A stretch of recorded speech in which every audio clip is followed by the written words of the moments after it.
AP బడ్జెట్‌లో అమ్మకు వందనంకి కేటాయించిన మొత్తం వచ్చి 9,000 కోట్లు. దీనికి అక్కడున్నది 83,00,000 మందయితే ఆ మొత్తం సరిపోదు. ఆ మొత్తం సరిపోదు కదా అని జెప్పేసి అప్పటికే చాలామందికి డౌటొచ్చింది.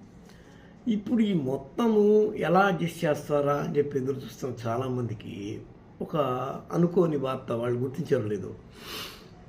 అసలు ప్రైవేటు స్కూళ్ళకి మనం ఎందుకు ఇవ్వాలి అమ్మఒడి అని అన్నారు. అంత బాగుంది కానీ అసలు అమ్మఒడి యొక్క వ్యవహారం ఏంది అని మనం చిన్న ఉదాహరణకి చూద్దాం. ఇచ్చట చేపలు అమ్మబడును అని ఒక బోర్డు పెడతాడు ఒకడు.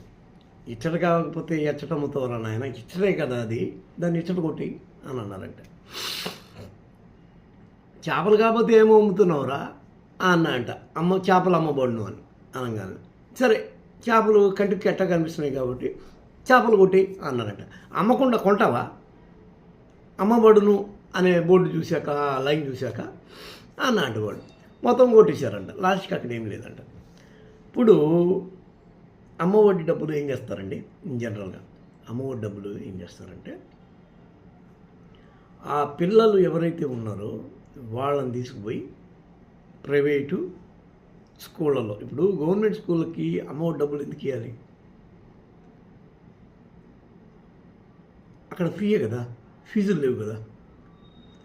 మరి అలాంటప్పుడు ప్రభుత్వ బడులకి అమ్మఒడిని పరిమితం చేస్తే ఎలా ఉంటుంది అమ్మక వందనం అని అంటుంటే 2 రోజులు పోతే ఈ డౌట్ నాకు, ఇప్పుడు నేను ఒక జర్నలిస్ట్ని, నేను ఈ డౌట్ వచ్చింది ఒక ఐఏఎస్ ఆఫీసర్ అనుకోండి అదే మిషన్కి, నాకు ఆ డౌట్ వస్తుంది కదా. అప్పుడు నేనేం చేస్తాను, సీఎంకి చెప్తా, సీఎం సార్ అసలు ప్రభుత్వ బడుల్లో ఉచితంగా విద్య చెప్తున్నప్పుడు మనకెందుకు సార్ ఇప్పుడు ఆ అమ్మక వందనం ఇవ్వాల్సిన అవసరం అంటే ఆ 9,000 కోట్లు కూడా మిగిలిపోయాయి.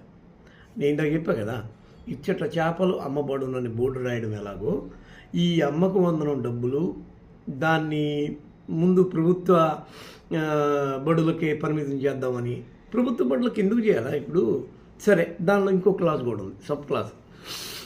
ఈ పిల్లలకి ఇచ్చిన మొత్తంతో బాగా కష్టంగా ఉన్న కుటుంబాలు ఈ మొత్తం తీసుకొని ఆ పిల్లల్ని చదువు ఆపకుండా వాళ్ళ ద్వారా ఏదైనా కూలీ పనులకు పంపించకుండా ఆ మొత్తంతో మేనేజ్ చేసుకోవచ్చు అనేది దాని లోపల ఉన్న ఇన్నర్ లైటర్ వ్యాన్ సెన్స్. నా బుర్రకైతే అదే అర్థమైంది.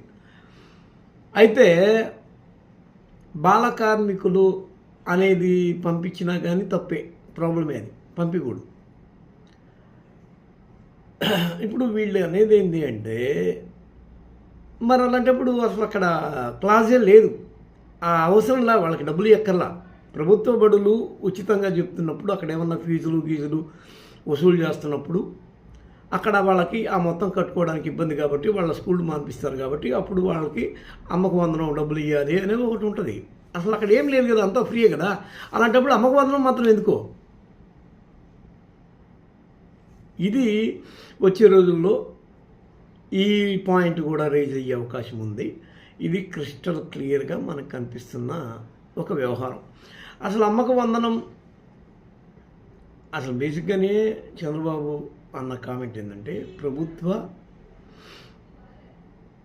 విద్య పర్ఫెక్ట్గా చెప్పడం అనేది ప్రభుత్వం యొక్క పని కాదు, అది ప్రైవేటు పాఠశాలలు ప్రైవేటు వాళ్ళు చేసే పని, మన పని కాదు అని ఆయన ఇప్పుడు చెప్పేశాడు. ఇంగ్లీష్ మీడియం మీద కూడా ఆయన కామెంట్ చేశాడు. ఇది అడిగేరి లాస్ట్కి ఏంటంటే అమ్మక వందనం కూడా ఆ కొద్ది మొత్తం కూడా ఎగిరిపోద్ది. అసలు దానిలో ప్రధానమైన ఉద్దేశం ఏంటంటే మీరు ఇంకొద్దిగా నాణ్యమైన విద్యని చదివించుకోవడం కోసం ప్రైవేటు పాఠశాలలో చేర్పించిన వాళ్ళ కోసం ఉపయోగపడేది అమ్మక వందనం. అసలు డైరెక్ట్గా చెప్పాల్సి వస్తే ప్రైవేటు వాళ్ళతో మనకేం పని అనుకున్నప్పుడు అసలు ఆ అమ్మక వందనం డబ్బులు కూడా ఇవ్వాల్సిన అవసరం లేదు. ఇది ఎలాంటిది అవుతుంది అంటే వీళ్ళ ఉద్దేశంలో ఇప్పుడు ఆరోగ్యశ్రీ అనేదాన్ని లక్షలాది రూపాయల బిల్లు చెల్లించడం వల్ల ఆ ఆరోగ్యశ్రీ అనేది ఎవరికి పోద్ది డబ్బు? ప్రైవేటు హాస్పిటల్కి పోద్ది, కార్పొరేట్ హాస్పిటల్కి. ఇది కూడా అంతే కదా. మరి అలాంటప్పుడు ఎందుకు అని ఈ లెక్కను చూస్తే అమ్మక వందనం కావచ్చు, ఇది కావచ్చు, ఏంది ఇప్పుడు ఆరోగ్యశ్రీ కావచ్చు, అసలు అవసరంలా. ఏం చేయాలి వీటి బదులు? శుభ్రంగా ఆయా ప్రభుత్వ స్కూళ్ళను కానీ ఆయా ప్రభుత్వ ఆసుపత్రులను కానీ బాగా పికప్ చేస్తే సరిపోదు. అర్థమవుతుంది మీకు? అలాగా దీన్ని టోటల్గా లేకుండా చేసేస్తారు. ఎందుకు అంటే అమ్మక వందనము అనేది ప్రభుత్వ పాఠశాలలకు మాత్రమే అనే క్లాసు ఎలాగ వస్తుందో అదే సమయంలో ఆరోగ్యశ్రీ కూడా ప్రైవేట్ వాళ్ళకి మేమెందుకు ఇవ్వాలనే క్లాస్ కూడా వస్తుంది. ఈ రెండు తీసేస్తారు. అసలు గొడవంతా వీటితోనే. ఈ విషయం మీరు మళ్ళీ క్లియర్గా అర్థం చేసుకోండి. అమ్మక వందనము, ఫీజు రియంబర్స్మెంట్లు ఇవన్నీ అభివృద్ధి నిరోధకాలు అనే ఒక టాక్ ఉంది బయట గ్రౌండ్లో. ఇది మీకు ఎవరు పెద్ద ప్రత్యేకించి ఓపెన్గా చెప్పరు. ఎప్పుడో రాధాకృష్ణ రాసి ఉంటాడు. ఫీజు రియంబర్స్మెంట్ ఇవ్వడం వల్ల అందరూ బీటెక్లు చదివాక లాస్ట్కి చెప్పులు ఎవడు కొడతాడు, పంచర్లు ఎవడేస్తాడు, పాచి పని ఎవడు చేస్తాడు, రోడ్లు ఎవడు ఊడుస్తాడు, అందరూ మేము బీటెక్ అని వాడికి నిలిగితే వాడికి ఎవడు బాధ్యుడు, మిగిలిన పనులు ఎవడు చేస్తాడు అని. అమ్మక వందనం, ఫీజు రియంబర్స్మెంట్ ద్వారా జరిగే పెద్ద విపత్తు ఏంటంటే ఒక మధ్యతరగతి మనిషికి అత్యంత ఇబ్బందికరం పిల్లల ఫీజులు, పెద్దల ఆరోగ్యపు ఖర్చులు.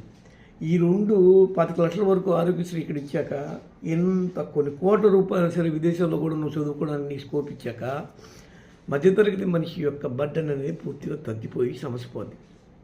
ఎప్పుడైతే ఈ మొత్తం భారతదేశానికి కావచ్చు, సమాజానికి కావచ్చు, ఈ మధ్యతరగతి వ్యక్తి యొక్క రాత్రింబవులు చేసే పని ద్వారానే సమాజ నిర్మాణం జరుగుద్ది. వాడు ఏం చేస్తాడు, లైట్ అయిపోతాడు. నాకేం పని, నేను ఈ రోజున